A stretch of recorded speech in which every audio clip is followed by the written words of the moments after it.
Hello, everybody, and welcome back to Obduction. This time, intentionally on YouTube. I kind of decided to take the last stream and cut it into 3 videos, so I'm going to try to be a little bit more mindful of the YouTube portion of this and try to be a little bit more active with my words, and I'll cut out most long silences unless there's something important happening on screen. We'll see. So last time we were going through and we had a few goals from CW, and we did end up unlocking Farley's house. So we have a shortcut to go back. We also found out that we can teleport through the walls of the dome now that the red laser is off. So here we are, Farley's house, wide open. I did promise that I would read some of these pages. So here we go, if I can read these. I shall document the curious events that have transpired with myself, my family, friends, and co-workers. Hartnell was a peaceful mining town founded by my grandfather and nestled within the red rock of the deserts of the Arizona territory.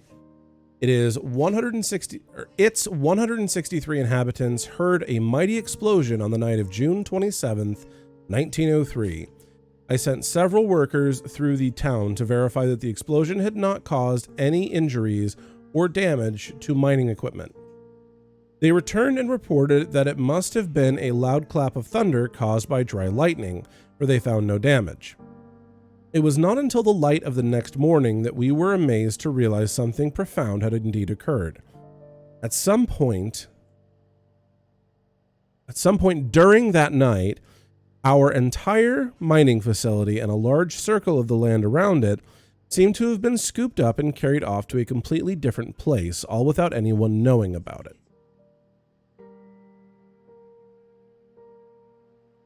The entire landscape outside of our circle of desert could only be described as alien. Large floating rocks could be seen in the distance. No one had ever seen anything like it anywhere on Earth. We fully explored our new surroundings, hoping to find a way home. No way home was ever found. In fact, we soon discovered what we take for granted now. Not only could we not get back home, we also could not access the landscape outside of the desert. Curiously, we discovered that a flow of water was provided from a high point of rock. We discovered a small tree growing on the very center of the circle. Our central tree that is so important to our lives here was just a mere sapling back then.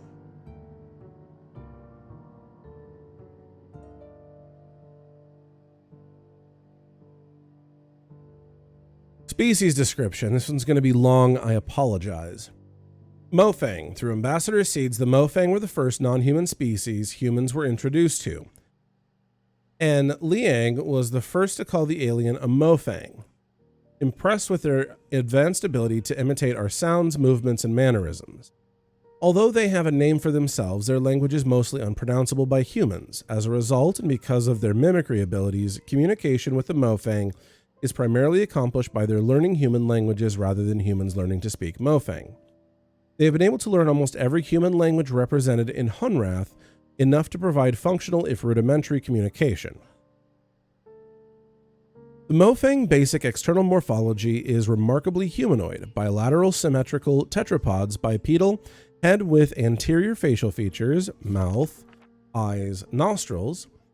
Other external features include minimal body hair and raised dorsal protrusions. Constitution is somewhat frail, due apparently to their thin and lightweight internal structure, but internal investigation has not been possible. They have ample cranial space to account for a substantial brain, and their intelligence is impressive, as evidenced by their advanced technology. Awry. After a certain level of maturity and health of the tree, a passage opened at its base. This passage allowed contact with 2 additional species. The first contact was with the Awry. The first contact revealed the Awry to be large beetle-like insects. We were unable to communicate directly with them in any way, but they appeared to have some rudimentary level of intelligence. It was Lornik Toth who first made the journey through the heart to Kaptar and named both the New World and its inhabitants. The Arai have three distinct variants that have come to be referred to as barnacle, beetle, and polyarch. Although their morphology is dramatically different from human, their internal systems, like all of our neighbors, are supported by similar atmospheric composition and basic nutrients. In their barnacle stage, the Arai are completely immobile. The Arai stay in this egg-like development state seemingly indefinitely. In order to hatch, they must be in proximity of a polyarch and fertilized by the beetles after a certain stage of maturity. The beetles are the eyes and ears, hands and feet. With only a minimal nervous system of their own, they are essentially the sensory extensions of the immobile polyarchs. They are able to execute simple commands, but apparently have very little in the way of individual sentience. Creepy. The Arai polyarchs are the intelligence and consciousness of the species. Although it was obvious that there was intelligence behind the species, it wasn't until Caroline Farley began spending large amounts of time in close proximity that deeper communication began. With a room nearby, Farley was the first to communicate non-verbally and learn much about the species, including some historical information.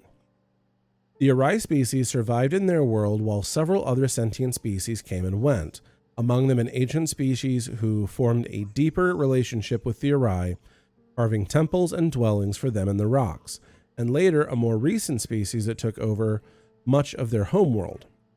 This latter species was essentially adept at mechanical construction, using it mostly to capture and process large flying creatures, using the beetles as bait. Villain.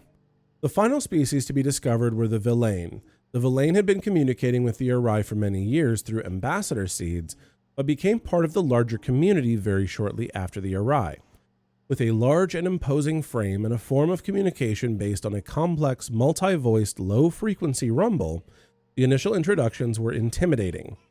After several attempts, Amelie Vidal was able to begin some rudimentary communication and began visiting the Villain in Marais, which she named, on a regular basis.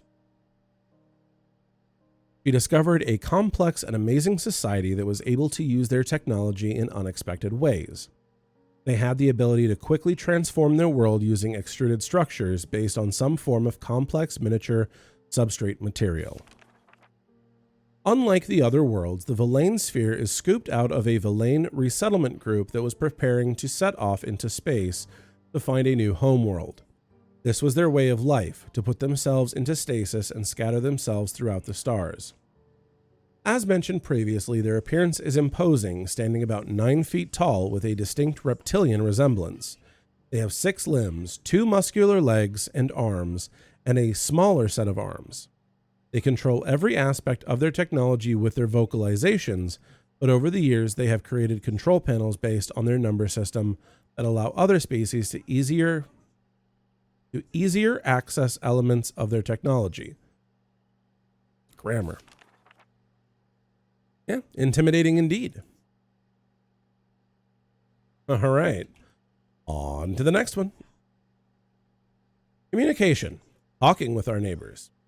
We take communication for granted, even with the varied languages we find here in Hunrath. But when we suddenly find ourselves among other intelligent species who don't share our culture, history, DNA, or vocal cords, it requires a huge amount of effort for the beginning of rudimentary chatting.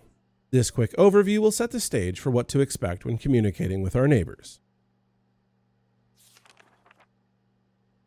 Oh, it's going to go on forever.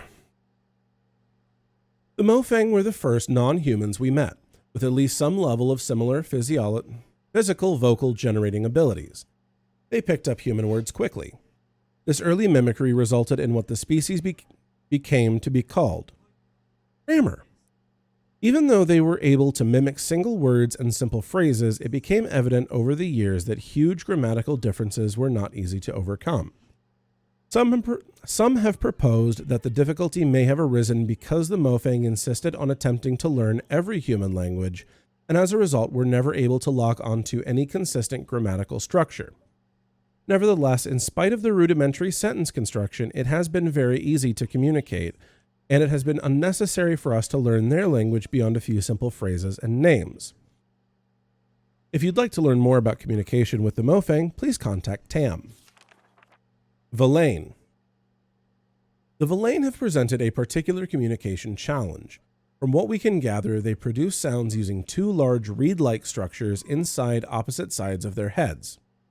The vibrations generated are channeled to resonance chambers in their skulls, where they are combined into a complex low-frequency dual tone. The low-frequency bitonal sounds are not only hard for humans to hear and resolve, but impossible for us to mimic, and the Villain's hearing is also oriented toward low frequency, so they are unable to hear most of the sounds associated with human speech. Therefore, communication with the Villain has relied on technology. They have adapted consoles, which the Villain fluently control with vocalization, for use by other species. Over the years, some individuals of other species, including a few humans, have learned to communicate very effectively using this method. Humans have been able to pick out some higher frequency characteristics of certain key Villain words over the years. And although we can't speak to them in a way that the Villains can understand, we are occasionally able to hear and recognize these words when spoken directly by the Villain. If you'd like to learn more about communication with the Villain, please contact Vito. Awry. None of the stages of the Awry morphology have any vocalization apparatus. Because of the obvious synchronization of the barnacle, flash, and the ability of the pawns to provide for and address the needs of the polyarchs, it was assumed that the species could communicate effectively. It was not until Farley began to spend large amounts of time in the polyarch antechamber that the first clues to this communication became evident. After months of research, Farley began to have limited success with receiving some kind of simple messages that were coming from the polyarchs. It is apparent now that the polyarchs had been attempting to communicate the entire time, but they themselves had been experimenting with various channels until they finally got a response from Farley. After this breakthrough, others were able to tune in to the polyarchs and learn to listen. Both the polyarchs and the pawns have a simple organ that can sense human vocal frequency, enabling them to sense simple responses from humans, but over the years, Farley was able to learn to speak to the polyarchs via a related form of extrasensory transmission. If you'd like to learn more about communication with the Awry, please contact Farley.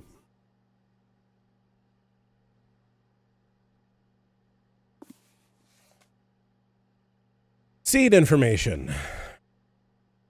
Ambassador seeds were first documented about 150 Earth years ago. They occur about once every 400 days if the trees remain healthy. Natural seed swaps occur between pairs of seeds we now know, dropped simultaneously from healthy trees in a paired sphere.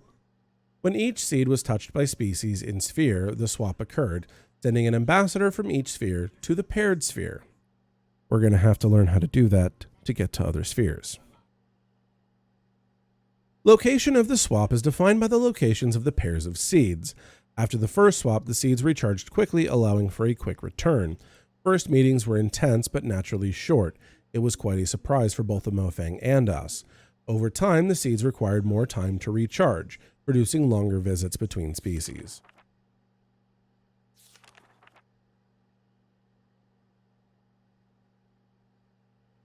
Collector seeds. Everyone who arrives is familiar with the collector seeds. I'm not.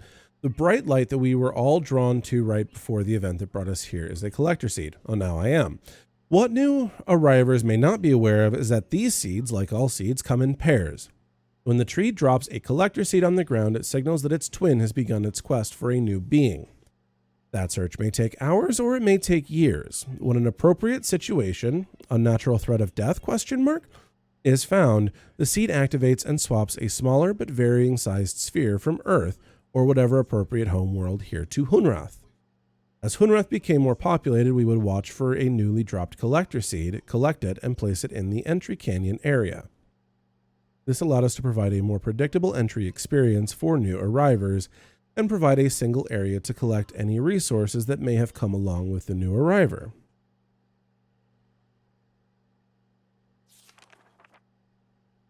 Unlike ambassador seeds and mother seeds, collector seeds do not seem to survive. The inner core is spent, leaving only the lifeless outer husk. This book is messed up.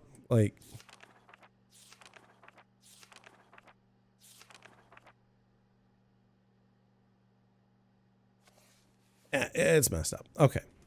Anyway, we already took a picture of that. Got a picture of that. And there's this book here, which I think is just a guest book. I don't think we have to read this one.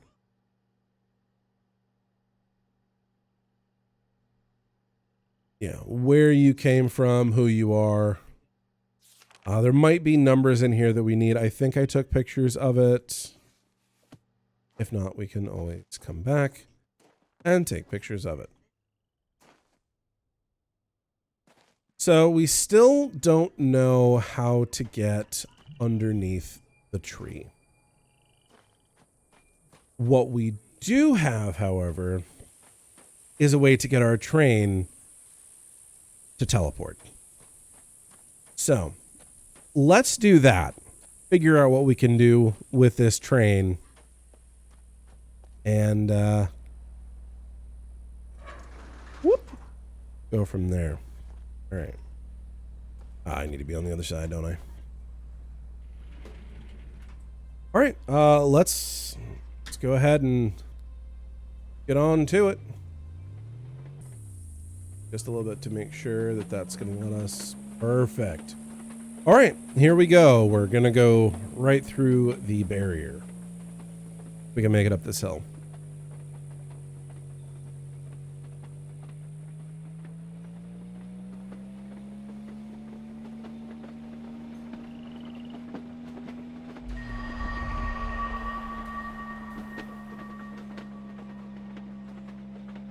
All right. Brilliant.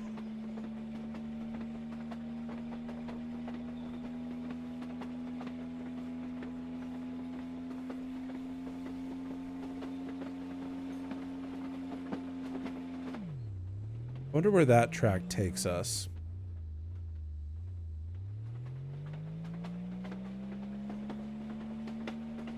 Either way, we're going to turn around. And there was something that when I was editing my YouTube videos, that I realized that I missed, and that's this right here. So let's see if I can find a good place to exit the car. So when I was in here last time, I realized that there is what appears to be an elevator that goes down there. So I'm curious what's going to be down here. I don't know. Let's find out.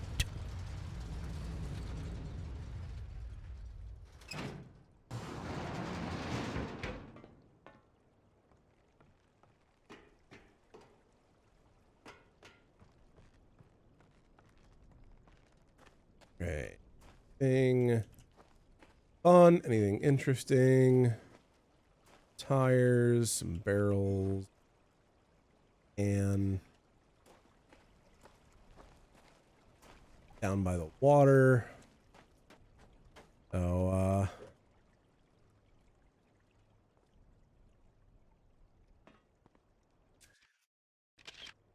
don't know if we'll need any of those, but obviously some vehicles that were either here when this place was taken, or maybe just ones that the mechanic was collecting.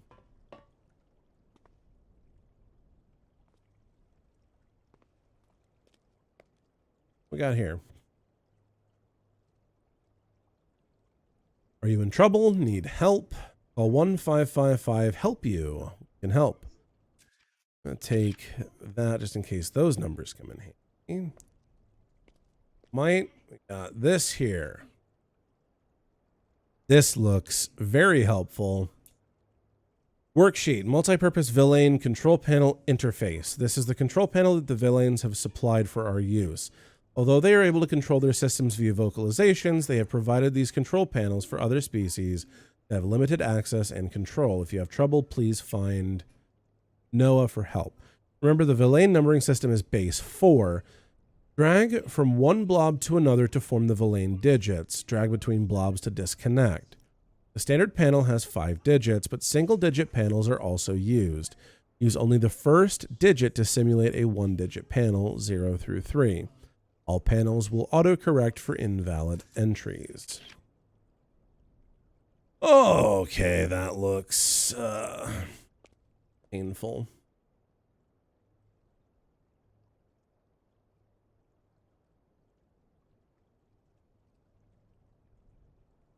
Okay,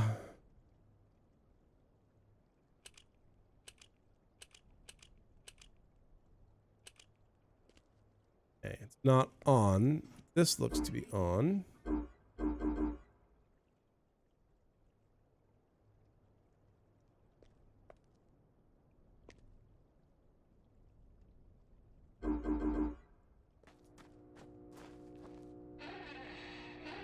Okay, power is definitely still on.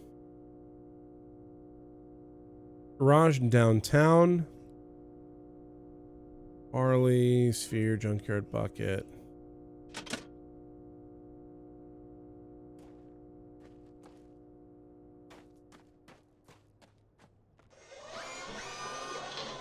Oh, baby, now we're on. Okay. I might actually write this down. Whoops. So that I have some point of reference that I can easily look at. Now I think it's time that we see what these codes do. So, come over here. And this one is simple. 1. Okay.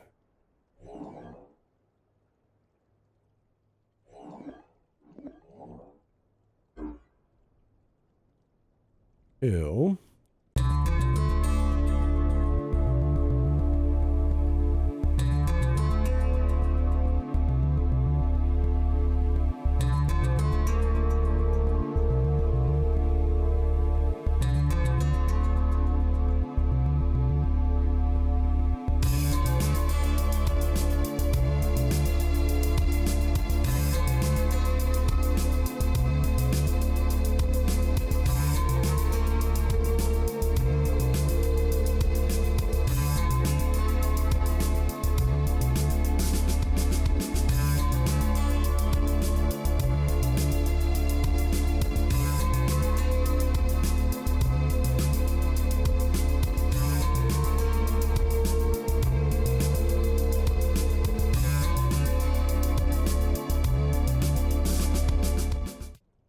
Okay, we have all those symbols. And I don't know what we're after.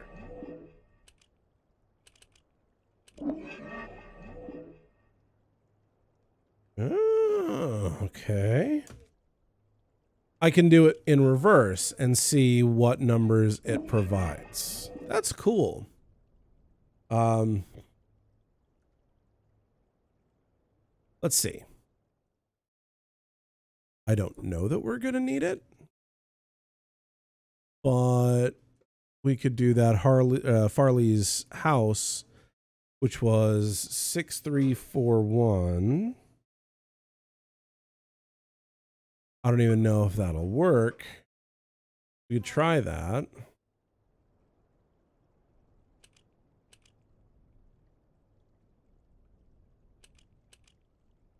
No, we can't.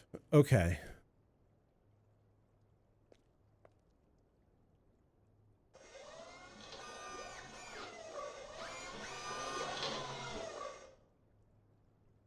So this I think will be needed for later.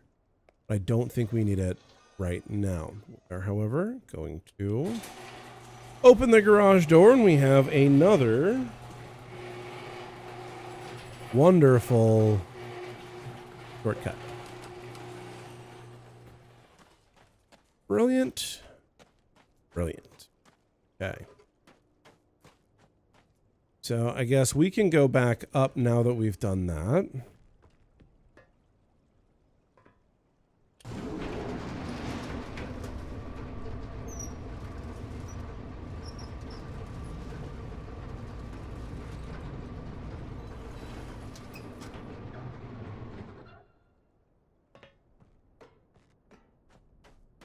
And then I don't know where that other track goes, so I'm going to explore that before we go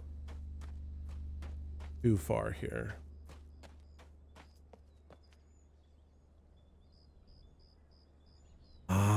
Aha! And blow those up. I don't know how to get over to that side yet, but I mean, if we can, we might as well while we're here. Gonna save us some time later on. I just hope this thing isn't able to come off the tracks. It is not. Okay. Inverted controls. Hate that.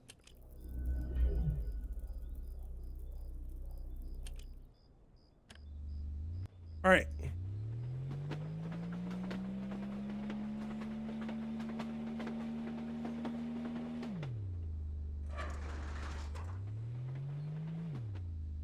Now we have successfully turned this train around.